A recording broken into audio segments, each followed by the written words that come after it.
আসসালামু আলাইকুম। এটা আমাদের মালবেরি গাছ।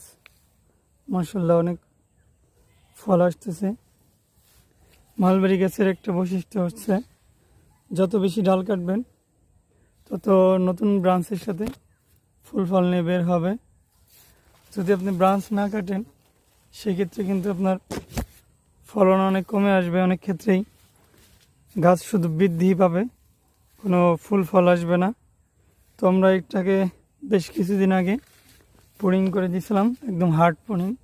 আমাদের গাছটা দেখেই বুঝতে পারছেন গাছটা অনেক মোটা এবং ঝোপালো। তো আমরা এটাকে পুডিং করে দিই মাঝে মধ্যেই ফল নেওয়ার উদ্দেশ্যে।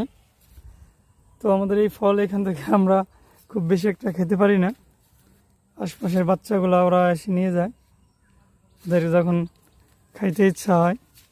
তারপরেও শৌখিন সুন্দরতা বশতে